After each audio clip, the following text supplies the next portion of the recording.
Who could be ringing the church bell at this time? Maybe it ain't an ooh, Father. Maybe it's an it. And maybe it's tolling the bell. Oh, there's no such things as ghosts and monsters. Haven't I made that clear to you? Something tore the throats out of Charlie Rousseau's sheep, and that something didn't leave any tracks. Andy Trent here saw a weird glow moving across the marshes last night, and this morning he found 2 of his sheep dead. Their throats torn open. Maybe the same thing that killed Andy's sheep is tolling the bell. I was on my way just now to deliver a special letter at Penrose Manor when a strange light appeared on the road before me, then moved quickly across the marshes and faded into the mist. I turned the cart around and hurried back here. It's not real. First the light, and now the bell. There's a very sound and logical reason for the bell tolling at this time, and I'm going to find out what it is. You can drive me to the church pots. The letter can wait. No hurry. Nothing will harm you if you're with the priest. Is that true, Father? Ah, what you need is more faith and less imagination. Come along.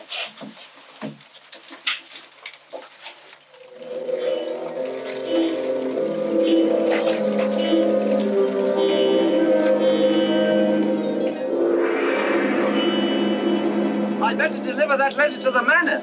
I'm sure it's important.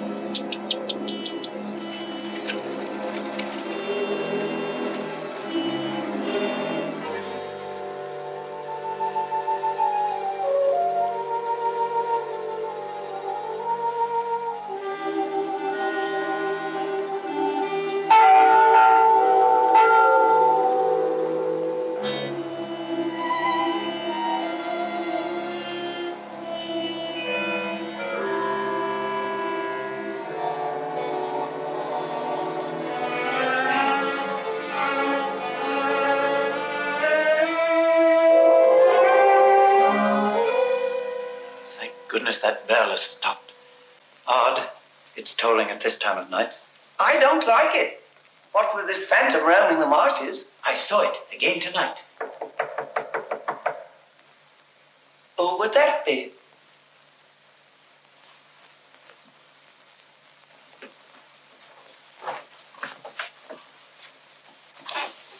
Where's Lord Penrose? He's gone to Quebec. Get him on the phone immediately. What's happened, Father? Lady Penrose, dead, clutching the bell rope, calling for help. It was dreadful. Her ladyship. Call Sergeant Thompson at the police station. Ask him to come to the church immediately. Come with me, Potts. I need you. Yes, Father.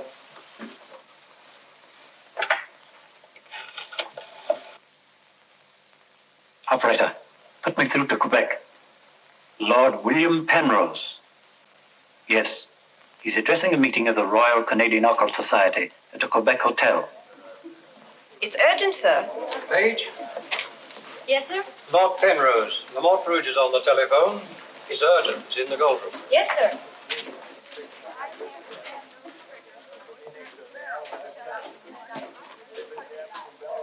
Gentlemen, as you know, the greatest obstacle in proving the authenticity of the occult lies in finding facts. However, if the facts are there, even the most hardened skeptic, provided he has an open mind, must finally acknowledge the actual existence of the supernatural. Do you admit that, Mr. Holmes? Facts are always convincing, Lord Penrose. It's the conclusions drawn from facts that are frequently in error. Yes, in the case of the Hound and the Baskervilles, as well as in the adventure of the Sussex vampire, we found Watson, please. Oh, sorry. Well, gentlemen, this time I have facts. Cold facts. Many years ago, 100 to be exact, an apparition appeared at night in the village now called La Morte Rouge. The following morning, 3 people were found dead, their throats torn out, hence the town's rather grim name. Interesting, yes. But facts? No. I hardly think the tales of superstitious peasants can be considered... I haven't finished, Mr. Holmes. La Morte Rouge has again been the scene of these strange and unexplainable occurrences. Unexplainable, that is, from your point of view. Several of our most responsible citizens have actually seen the strange apparition on the marshes at night. And next morning, sheep were discovered with their throats torn out and no traces of the killer anywhere to be found. Oh, you read about it in the papers. No, as a matter of fact, I haven't. It was merely a deduction. A rather obvious one, I'm afraid. Deductions are a weakness of mine, as Dr. Watson can tell you. Would you believe it? Holmes can... Well, those are facts, Mr. Holmes. Ignore them if you can. But it's very urgent, sir. Okay, well, go ahead. Thank you. I never ignore facts, Lord Penrose. And I have no doubt that the incident of the sheep with their throats torn out is unquestionably a fact. However, the interpretation of this fact as being final proof of the existence of the supernatural is merely supposition. Therefore cannot be accepted without further data. Your opinions, Mr. Holmes, are undoubtedly the result of your inability to cope with something beyond the realm of your comprehension. So, man, I'm sorry, John, but this ridiculous skepticism... Yes, what is it, my boy? Morte Rouge on the telephone, sir. Very urgent, my lord. Excuse me, gentlemen. I'm afraid, Lord What's quite understandable, Sir John. Lord Penrose is deeply entrenched in his beliefs. That's his privilege. Oh, hang it all, Holmes, the fellow was positively rude. Well, shall we see a little overwrought, Watson? I'm leaving immediately.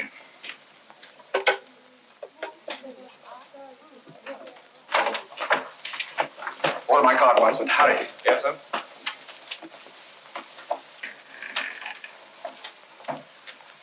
Gentlemen, my wife has just been found dead.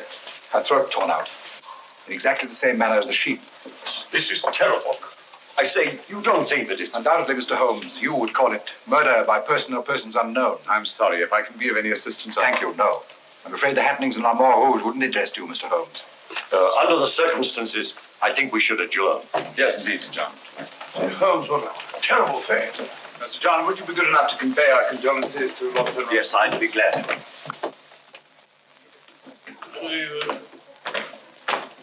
Can't we get something to eat before we leave? You don't often get food like you do here. Don't you ever think of anything else besides your stomach? No, not often. I gotta get a paper. Morning. Good morning, sir.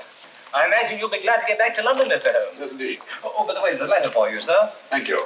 Oh, here's something about Lady Penrose. She was found in the church with her throat horribly cut. Evidently dragged herself from the marshes nearby and tried to summon help with a bell rope. What's it? What is it, Holmes? Listen to this, Watson. Huh? My dear Mr. Holmes, I've every reason to believe my life is in danger. Yet, if you were to ask me how I know, I couldn't give you a logical answer. There is nothing tangible, yet like a terrible premonition, it is all so frightfully real. I heard of your being in Quebec, and I'm turning to you, a stranger, and asking your help in the frantic hope that you'll not fail me. Oh, who's it from? It's signed Lillian Penrose. Lady Penrose? A letter from the dead woman? Oh, what's it mean, Holmes? I should say that Lady Penrose lived in fear of her life. Some secret hidden in her past, in all probability. Oh, perhaps it isn't as simple as that. What if Penrose is right? I'm glad we're going back to London.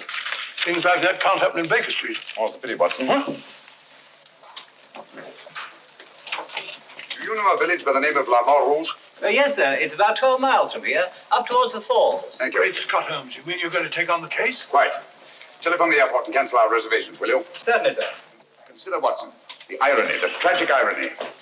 We've accepted a commission from the victim to find her murderer. For the first time, we've been retained by a corpse.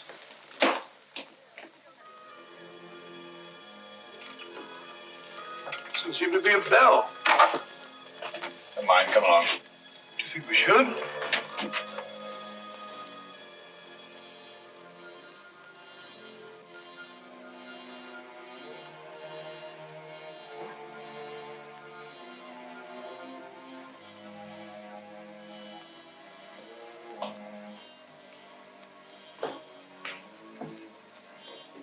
What a cold, cheerless-looking room.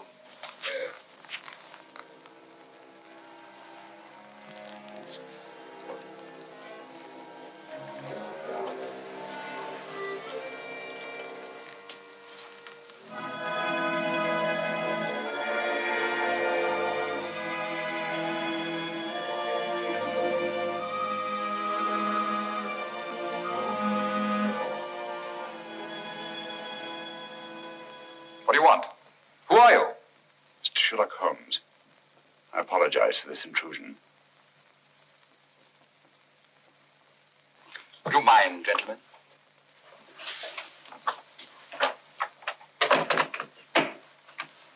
Holmes, is it your custom to burst into people's houses without ringing the bell? We couldn't find the bell, sir. If you've come here to use the death of my wife to prove your theories, I must ask you to leave. Penrose, I received this letter from Lady Penrose this morning.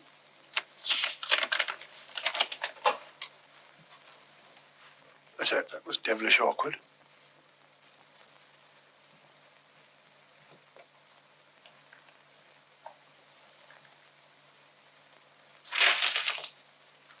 I'm afraid you're a little late, Mr. Holmes. My wife's dead. And I've come here to find her murderer. You might have saved yourself the trouble. I'm convinced that the solution of this horrible deed lies in an understanding of psychic phenomena. Although I don't expect you to admit that, Mr. Holmes. I assure you, Penrose, I neither believe nor disbelieve in anything, including psychic phenomena. If I could just see Lady Penrose, it might help dispel much of the mystery that surrounds these happenings in the Morte Rouge. Drake! Why don't you answer the blasted thing? Sergeant Thompson has charge of the case. You'll find him at the police station. And now I must ask you to go and take your assistant with you. You'll excuse me if I don't show you out. Drake! Drake! Drake, where are you? What?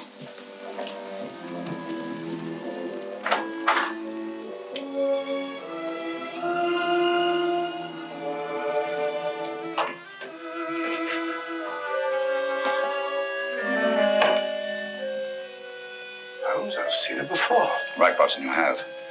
Yes, but where? Never mind that now. We must examine the wound before Penrose returns and has us thrown out of the house. Clumsy job. Just missed the jugular vein. It must have bled to death. And have bled for several hours, eh? Possibly more. Long enough for Penrose to leave Morte Rouge and reach Quebec in time for the meeting? Holmes, you don't suspect I Penrose? suspect nobody, Watson. I was just asking a question. I beg your pardon, gentlemen. There is another who desired the death of her ladyship. I saw it last night in the fields, moving in and out of the shadows. You're the butler, aren't you? I was the butler. I've given notice.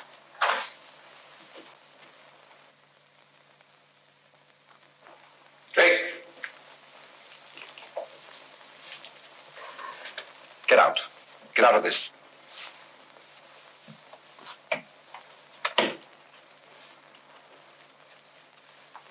I trust you found what you were looking for. Two things have been made clear to me, Penrose. That your wife was murdered and that she's Lillian Gentry. Lillian Gentry? Will you leave, or must I call the police? That will not be necessary. We're on our way to the police station now.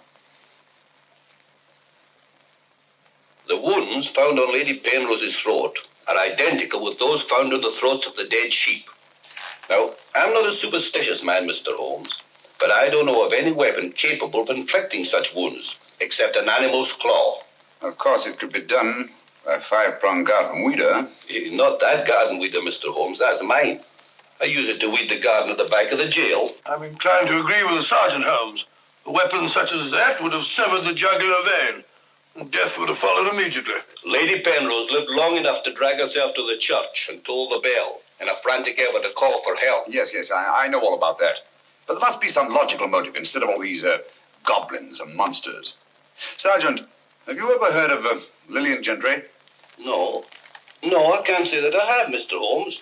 She was a famous actress who came to America some time ago.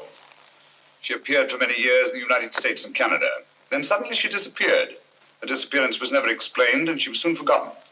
But what's the connection between Lillian Gentry's disappearance and the death of Lady Penrose? Lillian Gentry and Lady Penrose are one and the same person. The same person? Precisely. One more question, Sergeant.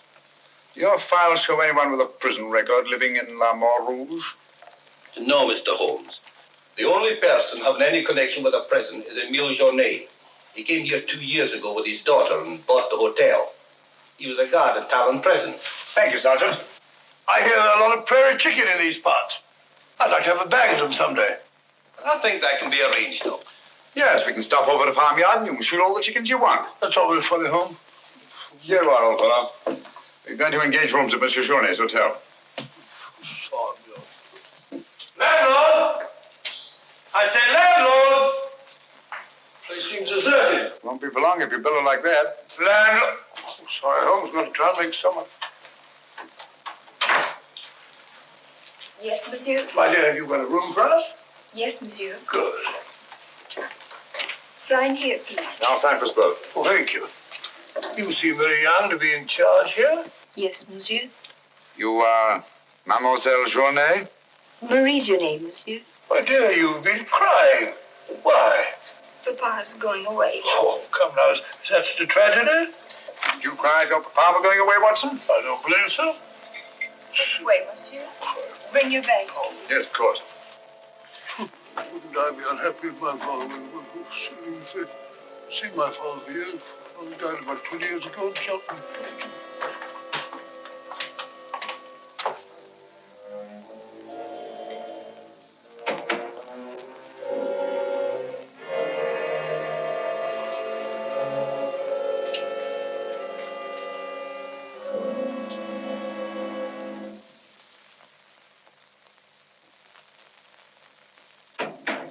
Some talk of Alexander, some of Hercules, of Hector and Lysander, such like names as these. Bills.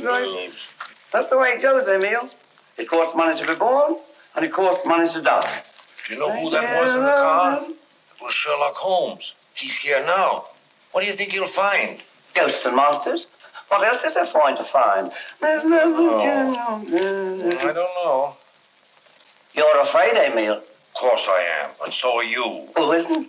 Why should Sherlock Holmes come here? To investigate the death of Lady Penrose. What else? I'm afraid Mr. Holmes will return to London a sadder but a wiser man. Why'd you say that? Well, you can't arrest ghosts and monsters, can you now? Well, I'm on my way. The mail must be delivered. Some talk of Hercules, some of Hercules. That's better. This room gives me the creeps. It is very seldom used, monsieur. It isn't often that strangers come to Morte Rouge, and when they do, they never stay. I can't say that I blame them. Will your father be away for long? I don't know, monsieur. When is he leaving? I don't know. Marie! If you need anything, just ring, monsieur. That girl's frightened, Holmes. Obviously. She made the mistake of telling us that her father was leaving. Huh? You don't think that Journay... Suppose we have a little talk to Monsieur Journay. It might prove illuminating. Didn't I tell you not to answer any questions? Yes. Didn't I tell you to keep a silent tongue in your mouth? Yes, Papa. So you told them I was going away? Yes, Papa. That'll teach you to keep your mouth shut. Monsieur Journay, just why are you leaving Morte Rouge at this particular time? I'm not leaving. What gave you the idea that I was? Your daughter? My daughter's mistaken. I merely said that I would like to go away. I've just been teaching her the difference. Yes, so I observed. I can't say that I approve of your method, sir. I'll ask you to mind your own business. Run along, dear. Oh, there, my dear. Disgraceful, hitting a child. Monsieur Journay is quite right. It's none of our business. Monsieur Journay, what do you know of the death of Lady Penrose? Only what everyone in the village knows, that she was killed by the monster. You seen this monster? No, but who else could have done this terrible thing? Sheep have been killed, their throats torn out. You were a jailer at town prison, weren't you? Oh, yes, monsieur. Why did you decide to come to Morte Rouge? Well, I always wanted to own a hotel, and I heard this one was for sale, so I bought it. That was 2 years ago. Yes. I believe it was about the time the monster made his reappearance, wasn't it? Do you suspect me of being a monster, Mr. Holmes? No. I was just remarking a coincidence. I thought you didn't believe in those things, Holmes. Quite right, Watson, I don't. At least, not in the supernatural variety. Not the werewolf who bites into his victim's throat with his teeth. But, a monster who uses for his weapon of death a 5-pronged garden weeder. Yes, that's a little more in my line. I don't know what you mean. I mean that this monster's been recreated and used as a screen behind which to commit a horrible crime. Whoever did it felt certain that no suspicion could possibly fall on him. But my unexpected arrival upset his plans. Very possibly he became frightened, decided to run away. You're right, monsieur. I was running away. But not for the reason you think, but in fear of my life. And who would want to kill you? I don't know. It's like some terrible premonition. But it's so real. The very word it's in Lady Penrose's letter. Yes. That still doesn't explain this garden weeder. I swear to you, I know nothing about its being here. Haven't we better send for that fellow, Sergeant Thompson? No, Watson, that won't be necessary. Monsieur Journet knows as well as we do that you can't run away from yourself. Oh, would you be so good as to return this to Sergeant Thompson, monsieur? I took it away quite by accident.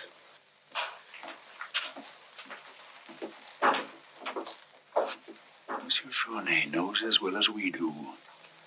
You can't run away from yourself. This fellow Journet seems a very frightened chap. Do you think he'd have any connection with Lady Penrose's murder? Time will tell us many things, Watson.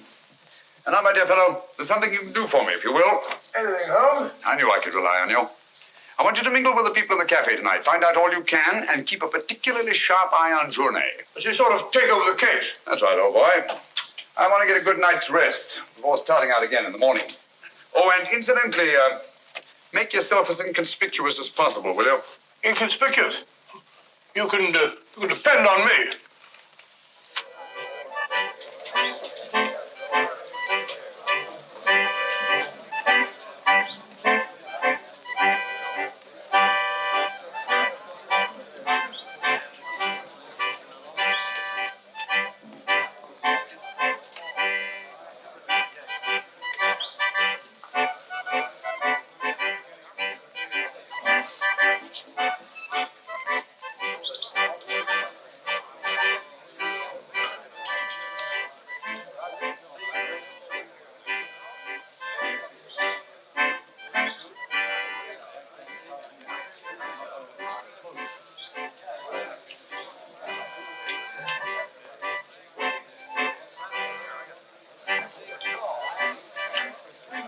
Thank you, my dear.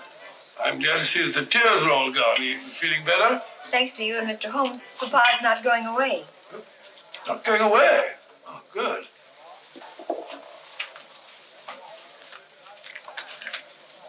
Journey, not going away.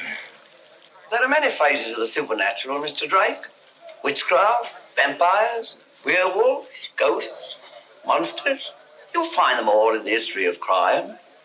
So I say to myself, Potts, this is the handiwork of the supernatural.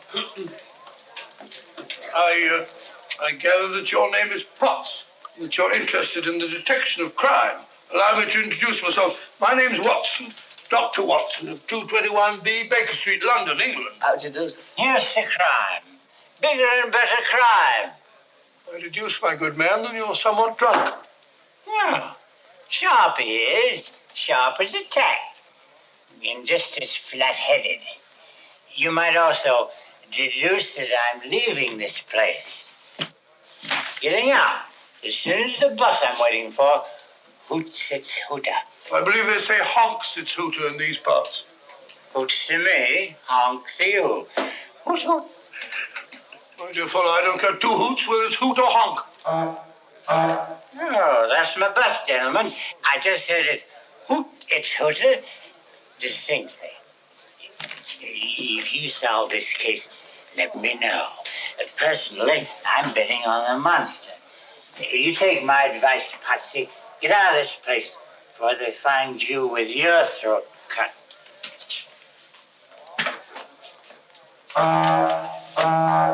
Hoots its hooter.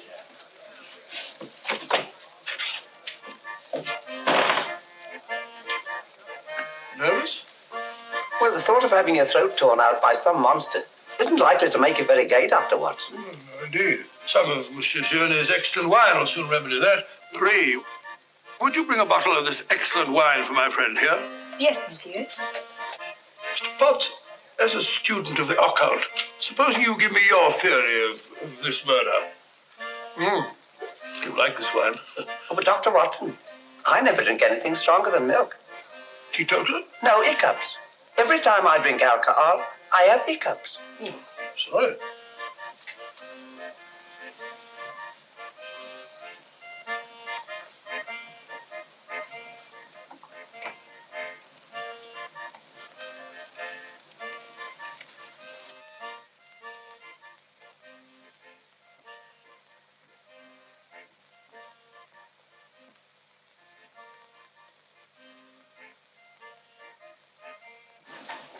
Mr. Holmes.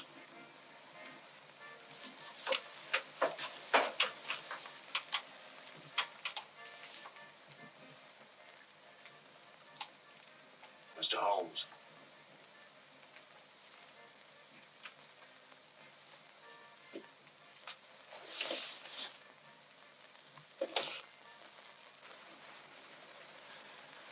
This circle is where the murder actually occurred. Yes, Mr. Holmes. There's a footpath just beyond the church which leads across the marshes. Follow it for half a mile and you'll be there. Thank you, Sergeant. I'm sure I'll find it. Mr. Holmes, I wish you'd let me go with you. It's dangerous on the marshes at night. These swamps, the one false step... I'm sorry, Sergeant, but it's important that I go alone. I'll keep close to the path. Well, will Dr. Watson be going with you? No, Sergeant. I asked him to do some research work of his own, and by now he's probably magnificently involved. Good night. Good night, Mr. Holmes. But according to your theory, Dr. Watson, everyone in the village is under suspicion. Pardon me. It's quite all right. Oh, thank you. Murder is a very interesting study, gentlemen. I well recall a short story by that brilliant author, G.K. Chesterton, in which the murder is committed by a postman. I refer, of course, to the Invisible Man, a brilliant bit of deduction on the part of Father Brown. I'm a postman. This is precisely why I mentioned it, to illustrate the absurdity of assuming because one man in a postman's uniform is a murderer, any other man in the same uniform should be suspected. Thanks. Had me worried for a minute. Oh, filthy, flabbed it up. A child can see that this ridiculous monster has got you all afraid of your own shadow. I saw Lady Penrose. I wouldn't like it to happen to me. I'll be getting on. I'm going with you. Good night, Doctor. Good night. It's right all right.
Well, what's so strange about a church bell ringing? It rang the same time last night.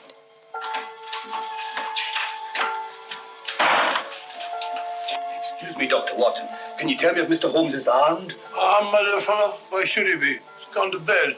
You're wrong, Doctor. He was out in the marshes alone. I tried to go with him, but he refused. But great Scott, if he runs into this monster and he's by himself, he'll get killed.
Watson, where are you? I'm in the bog. Oh, good gracious. Come here. Your instructions were to mingle with the people and stay in the cafe. Sergeant Thompson said you were out here alone, so I thought you might need help. Yes, so you proceeded to fall in the bog, eh? Fall? I was pushed into the blasted thing. Pushed by the most ghastly apparition. Came at me like a roaring furnace, with spitting fire in all directions. Before I could get my revolver, the thing was upon me. The next thing I knew, I was in the bog. Are you all right, Mr. Holmes? I heard shots. Yes, I'm all right, but Dr. Watson here seems to have encountered the monster. He has? Come on, old fella. We'd better get you out of these wet clothes and into a hot tub before you catch a deadly cold.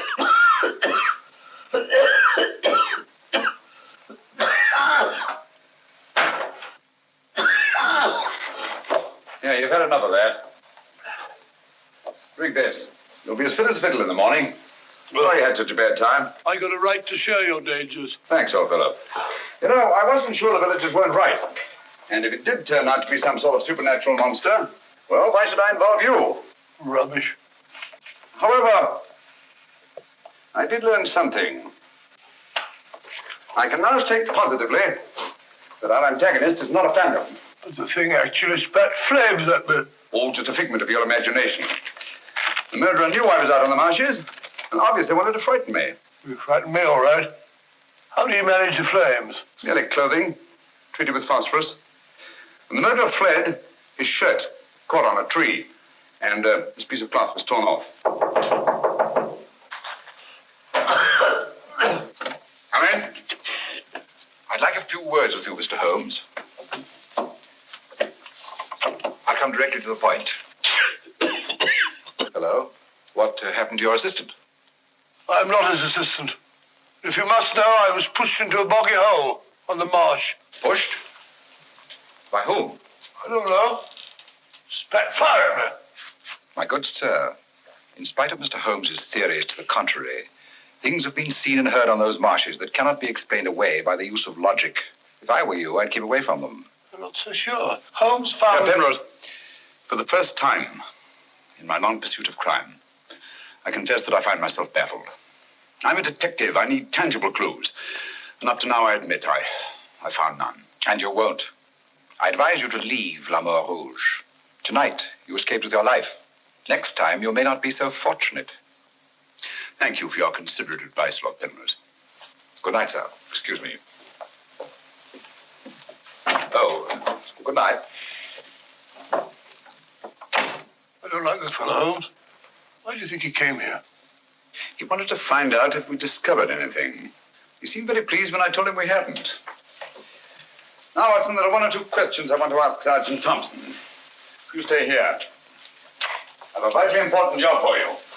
Anything, Holmes? What do you want me to do? Go to bed. Yes, it's cotton fabric. Here, take a look.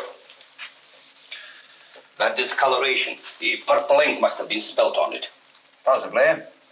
I should say this cloth was red with blue lines. Probably large checks. Yes, it seems to have been laundered a good many times. The blue lines are almost completely erased. Yes, you can scarcely see them. Good fabric, well woven, with a solid base. Hello, Bill. Hello, Sergeant. Your phone call must have been important. You bring me over this time of the night. It was. This is Mr. Sherlock Holmes. He wants to ask you a few questions. This is Mr. Taylor, the storekeeper, Mr. Holmes. Oh, good evening, Mr. Taylor. Good evening, sir. Have you any shirts of this design? The squares are red and the lines blue. Yes, I have. Can you remember to whom you sold them? I can. I keep them in stock specially for Judge Brisson. He won't have anything else. Judge Brisson, who's he? A retired magistrate. He's a cripple, lives alone with his housekeeper. Have you sold any of these shirts to anyone else? No, sir. They're too expensive for the village and the boatmen. This is the finest material, imported. You say Judge Brisson's a cripple? Yes, he was a magistrate in Quebec. Had a stroke about 2 years ago. That's why he retired and came here to live in Morte Rouge. Just about the time that Monsieur Journey arrived here. Now that you mention it, it was just about then.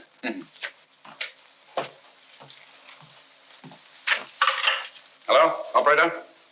Give me Judge Brisson's home, will you? Thank you.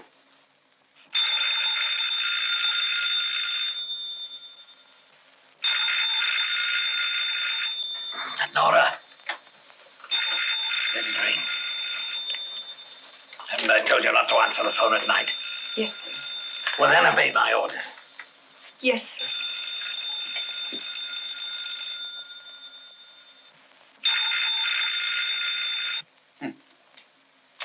No answer.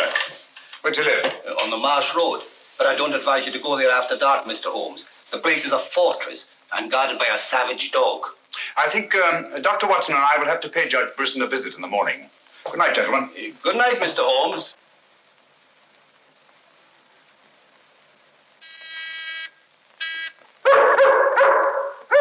Two locks on the door. One of them new. Yes, I should say that Lady Penrose's death had increased Judge Brisson's terror. Don't like the sound of that dog. No, sounds hungry. Possibly ravenous. Could we come back after he's had his breakfast? I'm sorry, Watson. Our business won't wait. Oh, stop now. Yes, Watson.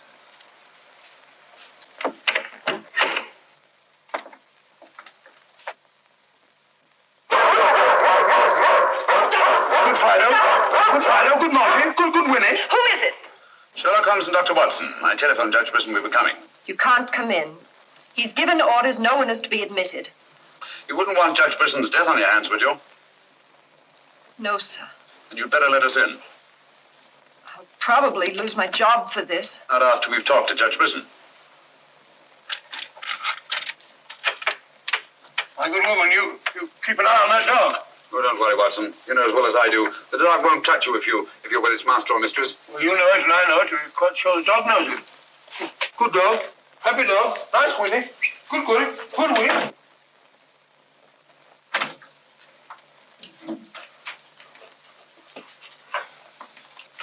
Let me warn you, I'm armed. And I'm an expert shot. We didn't come here to harm you, Judge Brisson, but to protect your life. I told you over the phone this morning, Mr. Sherlock Holmes, that I did not want to see you. I don't want to see anyone. But I want to see you. Stay where you are. Nora, show these men out. Judge Brisson, if you'll answer a few questions, I may be able to save your life. I have the fullest confidence in my own defenses, and I will not trade them for any theories of Mr. Sherlock Holmes, however plausible you make them sound. Now get out, will you? I'm sorry. Under the circumstances, I'm helpless to prevent your death. Almost certainly by violence. Come along, Watson.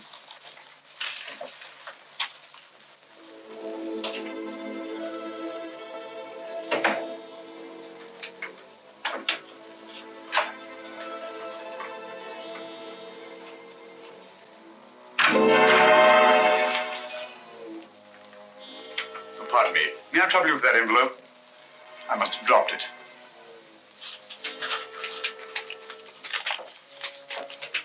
Thank you. You're a very clever man, Mr. Holmes. A crude device, Judge Brisson, but it's confirmed my suspicions that you're not the cripple you pretend to be. I'm sorry. But I'm frightened of everything and everybody. Why don't you sit down? You want to get shot, Holmes? Come in, Watson, and close the door. Sit down, old fellow. Judge Brisson has decided not to shoot us. Oh, very kind of him. Gentlemen, this fear is driving me mad. It's quite understandable. The whole village seems to be consumed with fear. But in your case, judging from your vicious dog, those barred windows, and that hunting rifle, it's not fear of the supernatural. Just what are you afraid of? Well, truthfully, Mr. Holmes, I don't know. And yet I feel its very presence.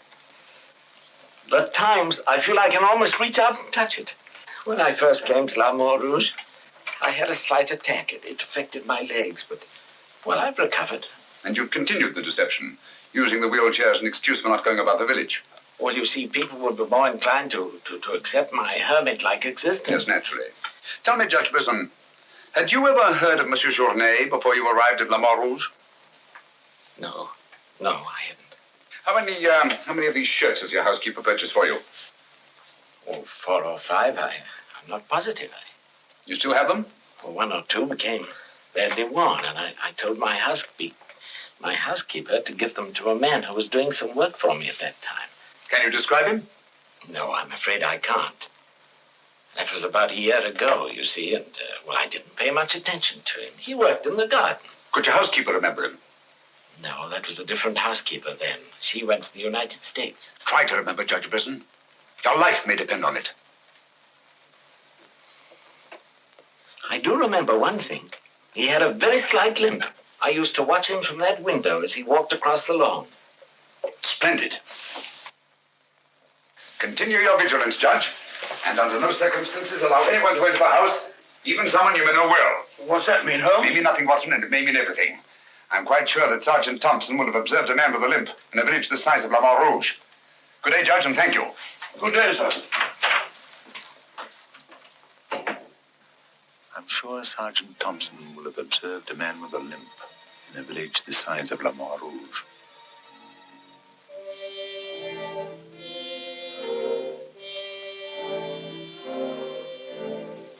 This is what's left of the Delaport Hotel, Mr. Holmes. Dana sleeps here when he's in Morte Rouge. Spooky old place. The villagers call it the ghost house. It's been deserted for years.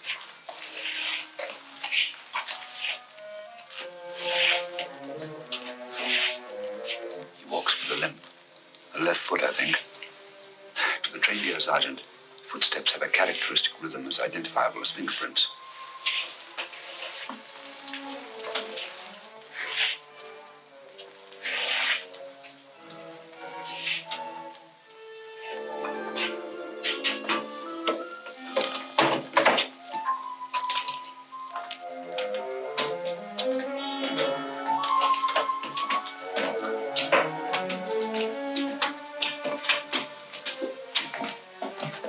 What do you want?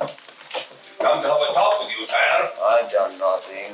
Then you won't mind answering a few questions. What do you want to know? Tell me, Tanner, where were you 2 nights ago? Down the river. Last night? I just got back tonight. You're lying. You can't frighten me. But now I got a job to do.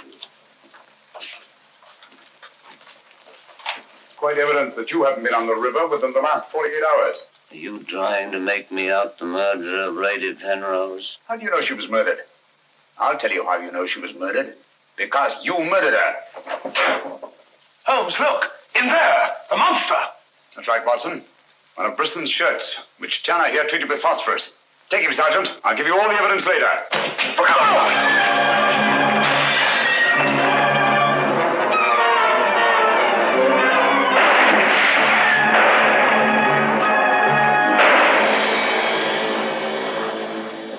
You going, Sergeant? I'm sure of it. Come on.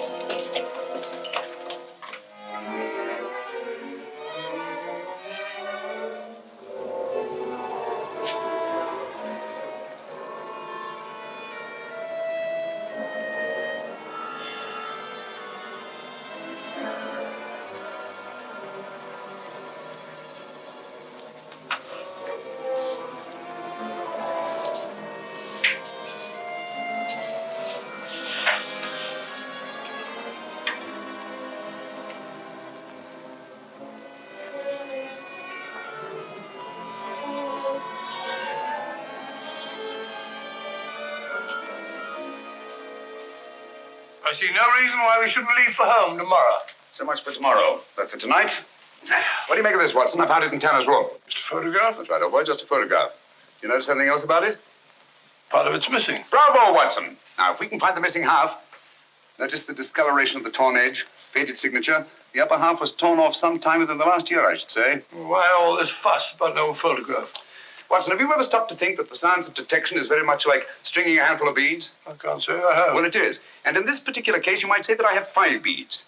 Journée, Brisson, Tanner, Lord and Lady Penrose. So far, I haven't had any thread to string them together. This, gentlemen, is our thread. And I think I shall start with Lady Penrose. But Lady Penrose is dead. The dead can tell us many things, Sergeant. You and Dr. Watson remain here at the hotel. I'll meet you later. I'm sure you got Tanner, Sergeant. But Mr. Holmes is never satisfied with a dead criminal. He has to sit in on the post-mortem. Come along. Let's go downstairs and celebrate the death of the monster. That's a good idea, Doctor.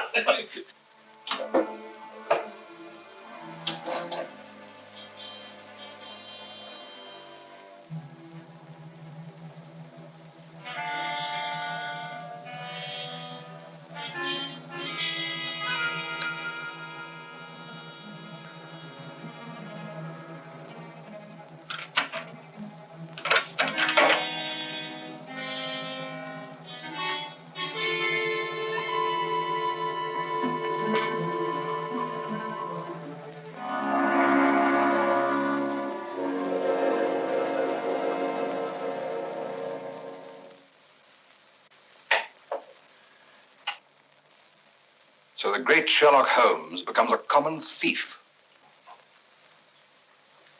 You realize, of course, that I might have shot you. I knew that you'd refuse to see me, so naturally I had to take that chance. Tell me, who is Alistair Ramsden? What has he to do with your being here? Perhaps this will explain. Found the lower half in a room occupied by a boatman named Tanner. The upper half was in Lady Penrose's safety box.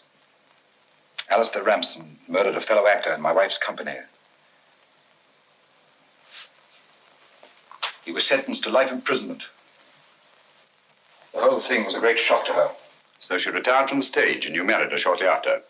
Yes. Where and when was this murder committed? In Quebec, 5 years ago. Ramsden was shot 3 years later trying to escape from Talon prison. His body disappeared in the St. Lawrence. Was it ever recovered? I don't believe so. Penrose, Alistair Ramsden and Tanner are one and the same person. What? It was he who sent the upper half of that photograph to your wife as a warning. What could my wife have in common with a murderer? Yet he killed her. He killed her? Yes. The monster was none other than Tanner himself. We found a shirt impregnated with phosphorus in his room. Tonight, when we faced him with the evidence of his crime, he bolted and jumped out of the window into the river. Sergeant Thompson fired a couple of shots at him. He's dead? In a way, yes. I don't understand. Tanner is dead only because he was discovered, and had therefore outlived his usefulness to his creator. But I'm afraid that Alistair Ramsden, the actor, who created and played the part of Tanner, is very much alive. But surely, now that you know who the murderer is, the police... It's not quite as simple as that. During the time he's lived here, Ramsden has undoubtedly established another character for himself, perhaps several others, who are by now familiar to the people of the town of Morte Rouge and quite above suspicion. He could be almost anyone in the village. He may even have been your butler, Drake. This is fantastic. Yes. Yet Lady Penrose's death is only the beginning. There's no saying where this madman will strike next. Tell me, is there anyone else in Morte Rouge who may have been connected in any way with the case of Alistair Ramsden? Judge Brisson was the magistrate who tried and sentenced him.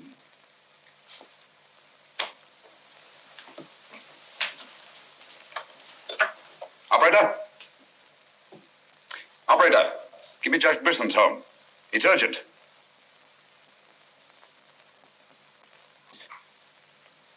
Judge Brisson, this is Sherlock Holmes. Oh, yes, Mr. Holmes.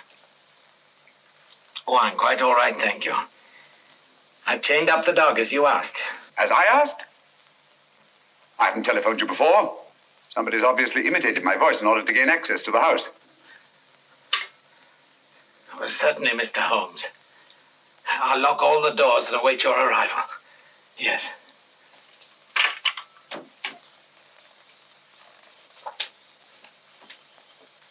Nora!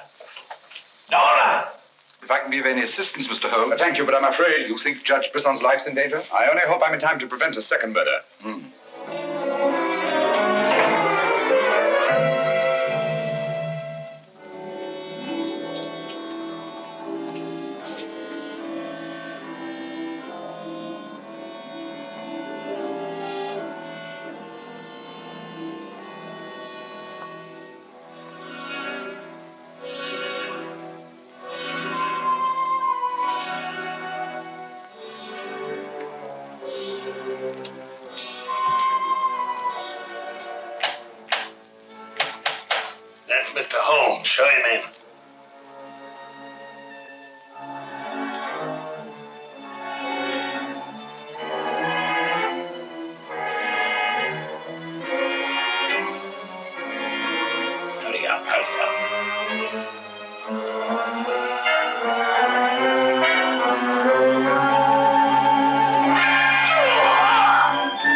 You know who it was? I don't know. I don't know.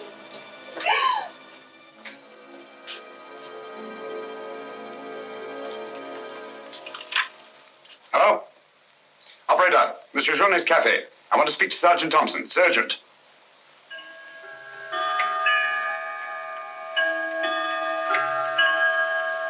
Sergeant Thompson, this is Sherlock Holmes. I'm at Judge Brisson's. He's been murdered. Judge Brisson's been murdered. Judge Brisson? The murderer gained access to the house, gagged and bound the housekeeper, then disguised as Nora, murdered Judge Brisson. I'm returning to the old Jelapont Hotel on the chance that he'll go there to change his clothes and assume another disguise. Ask Dr. Watson to meet me there as quickly as he can, will you? You'd better come here at once and take charge. Right.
Throw your revolver on the floor in front of you and raise your hand, Sherlock Holmes.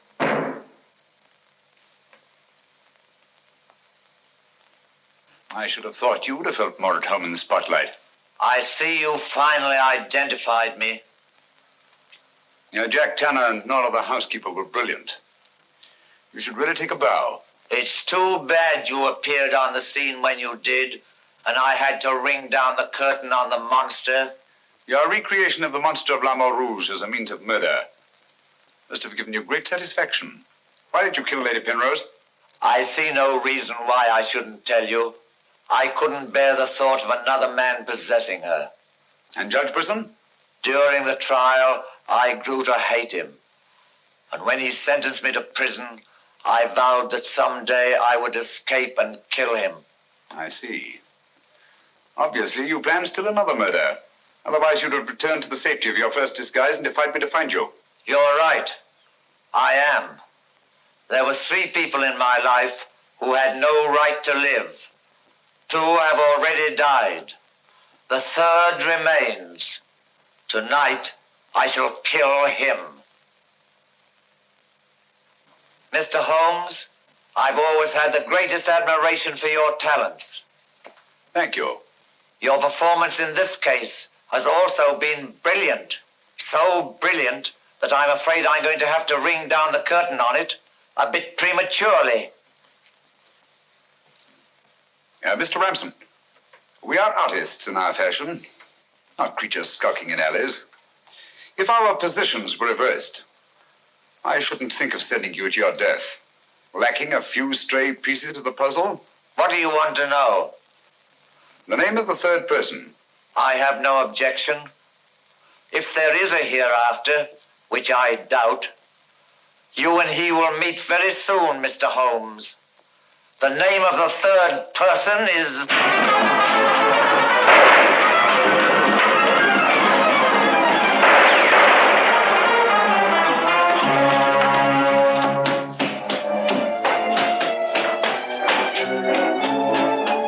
Coming, Holmes! Look out, Watson!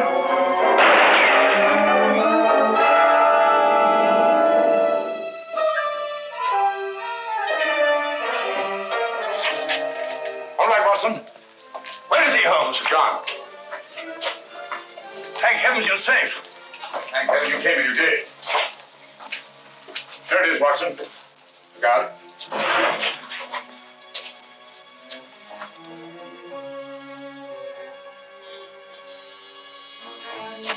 So you got away again? Yes, Watson. Over that warehouse roof, most probably. What a fun little room. Yes. This is obviously the secret room where his disguises were created. Looks like an actor's dressing room. He is an actor, Watson. One of the finest acting talents of our time. Look at this. Nor the housekeeper. His name's Alistair Ransom. Alistair Ransom? Never heard of him. No, that's not important. The important thing is that he murdered Lady Penrose and Judge Bruce. Great Scott, he did it. Yes, Watson. This Ransom is a paranoiac. His orgy of crime is not complete. There's still another. I was just about to learn his name when you so conveniently fell down the stairs. Sorry, old chap. Needn't be, old boy. You saved my life. Look at this, Watson. Tanner. Tanner? Where do you think he'll strike next? Obviously, Journey is to be his third victim. Journey? Yes, Watson. As in the cases of Lady Penrose and Judge Brisson, Journey also felt his presence. But in each case, it was vague and unexplainable. Oh, what connection can he have with Judge Brisson or Lady Penrose? Journey was a guard at Talon Prison, where Alistair Ransom was confined. He's the third person against whom the murderer holds a grievance. Now he's disappeared. Journey disappeared? And so Marie told us in the cafe? Watson, Journey's disappearance can mean only one thing. He's in hiding. Our job is to find him before Ransom does. Journey is the only man who can lead us to the murderer. We better have a talk with little Marie.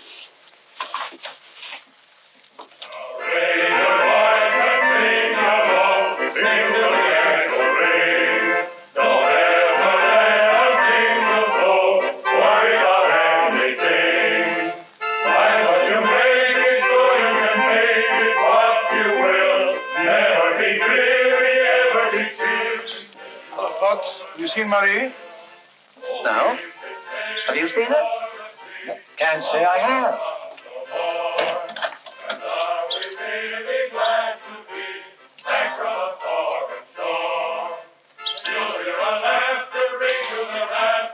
Marie? Watson.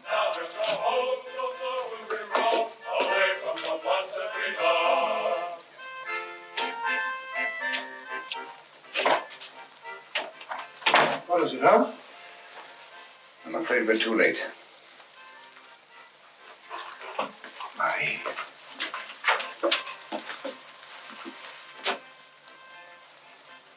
Don't touch anything, Watson. Murdered in exactly the same way as Judge Brisson and Lady Penrose. Poor innocent little child. I should have prevented this. Nonsense, my dear chap. You did everything possible. How on earth could you have prevented it? The child's death is a tragedy, of course. I see exactly what happened. She was standing here by the desk, and the murderer came in by that door. He came in through that door, but Marie was not in the room. She alone, of all people in the cafe, saw Ransom enter this office. It was someone she knew well. Someone who might have a message from her father. So she followed him here. And when she refused to tell him where her father had gone, he killed her. Ransom already knew that Journey had disappeared, but he didn't know where. When he questioned her, she became suspicious, and it was then that he killed her. Telephone Sergeant Thompson, will you? This is Judge Brisson's. Ask him to come here at once. And see that no one leaves the cafe until he gets here. The murderer may be among them.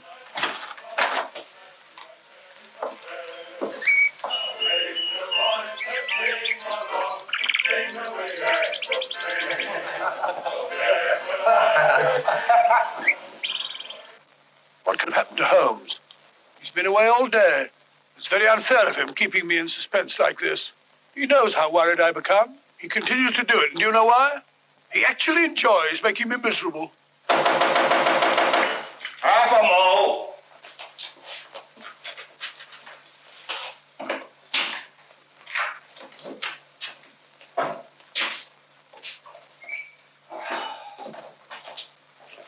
No good, Watson. It won't work. What won't work? I've been to every place where Journey could possibly be in hiding. What's that you've been all day? Yes, Watson, I must admit that I'm completely baffled. We've got to find Journey before it's too late. But how? I've been everywhere within a radius of 5 miles of this village. I've even been to the church. in the hope that he'd disguise himself and attend Mass. He may have gone to Quebec. Every road's covered. He hasn't left this vicinity, of that I'm certain. All right, I'll answer it.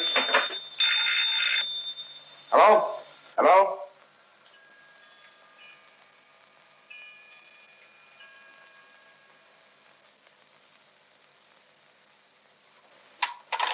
Who was it, Holmes?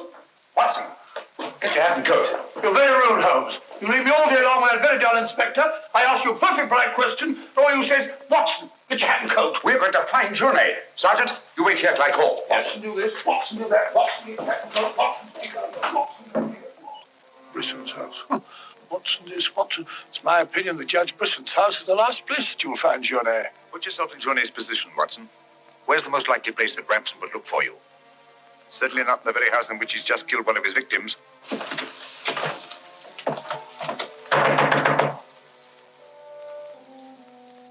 Journey! Journey! It's Sherlock Holmes and Dr. Watson. We are here to help you. I don't like the look of it, Holmes.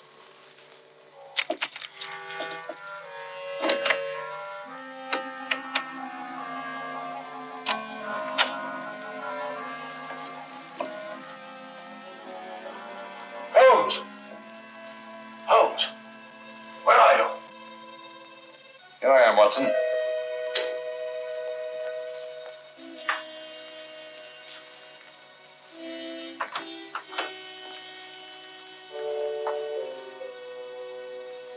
Johnny! What do you want? We've come to help you. How did you know I was here? When you called your hotel just now, I answered the telephone. The chimes of Brisson's clock here merely confirmed what I already knew. You must return with me to the cafe at once. I'm not leaving this house. The murderer's waiting out there in the marshes to kill me the moment I leave here. Naturally, but first you must have the opportunity. If you return to the cafe, he'll have that opportunity. It's the only way we have to apprehend the murderer. What if I refuse? Journey, what I have to say to you is not going to be easy. Marie... What? Murdered. Now you know why you must return. This fiend must be brought to justice. Justice? This monster kills my poor innocent child, and you talk of bringing him to justice. Will that compensate me for the death of Marie? If it's the last thing I do, I'll kill him with my own hands. You can't take the law into your own hands. Once you return to the hotel, he'll make an attempt on your life. Then we'll get him. How will we know who he is? We already know. It's his disguise that we haven't penetrated. Who is he? Alistair Ransom. Recognize the name? He attempted to escape from Talon Prison when I was a guard there. Journey, if you don't want to remain in hiding for the rest of your life, you must return to the hotel and help me to put an end to this monster for all time. Come. Let's go. Good. Put an end to him. How are you going to do that, Holmes? I'll tell you both about it on the way to the hotel. So you're really leaving, Doctor? Yes, Sergeant. Gentlemen, Mr. Sherlock Holmes and I are leaving immediately for London. It's extremely regrettable that the murderer has escaped us, but all our cases cannot be crowned with success. I'm extremely sorry, gentlemen. Have you no idea where this fiend has gone? Mr. Holmes is of the opinion that he's escaped across the border to the United States. It may be years before we can trace him, if ever. Oh, Jenny, just a minute. Our bill, please. Bill? Yes, Mr. Sherlock Holmes and I are leaving immediately. Oh, I'm sorry, Dr. Watson. I'm just on my way to the church to offer a prayer for Marie. I'll forward your bill to you. Yes, of course, my dear fellow. I understand. We leave our address at the desk. Goodbye, Mr. Potts. It's been a great pleasure knowing a man of your intelligence. Thank you, Dr. Watson. It has been most stimulating talking to one of your vast experience. Oh, thank you. Let's hope that we shall meet again someday and continue our little chats on crime. It would be most exciting. Oh, by the way, Mr. Holmes would like to see you for a minute in his room. Yes. I'll show you where it is. It's the second room on the right up there. Thanks. Emile, it's me. But, do you mind if I walk part of the way with you? It's a bit frightening out here. It's these marshes. This is almost the very spot where Lady Penrose was attacked. 3 deaths in 3 days.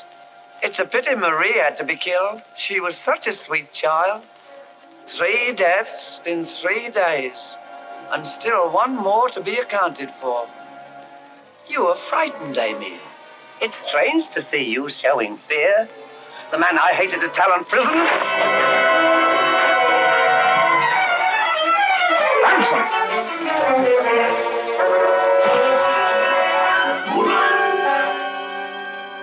Sherlock Holmes. Yes, Mr. Ramson. So you see the final curtain has not fallen after all. I thought you were on your way to London. Naturally, that's what I wanted you to think. That's why Dr. Watson announced our departure in the cafe. Journey's leaving was purely bait to bring you into the open. I merely replaced Journey once he was outside on the street. May I say, Mr. Ramson, that your disguise as a postman was a masterpiece of ingenuity. Your very choice of the role put you above suspicion. It was quite easy. I simply disposed of the real Mr. Potts after he had passed his civil service examination and had been assigned to Morte Rouge. You realize, of course, that you'll never hand me over to the police alive. It's not my function to be your executioner. My duty is to hand you over to the authorities, which I fully intend to do. You're an optimist, Mr. Holmes. Oh, not necessarily. We're surrounded by police awaiting my signal.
Killed him.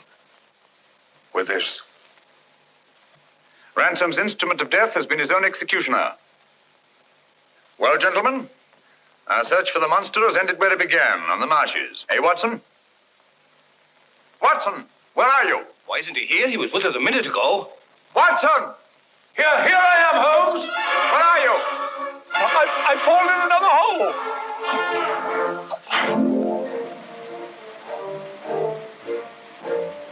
I should like to have seen a bit more of Canada before we sailed, Holmes. So should I, Watson. Canada. Linchpin of the English-speaking world. Whose relations of friendly intimacy with the United States on the one hand, and their unswerving fidelity to the British Commonwealth and the motherland on the other. Canada. The link that joins together these great branches of the human family. Churchill say that? Yes, Watson, Churchill.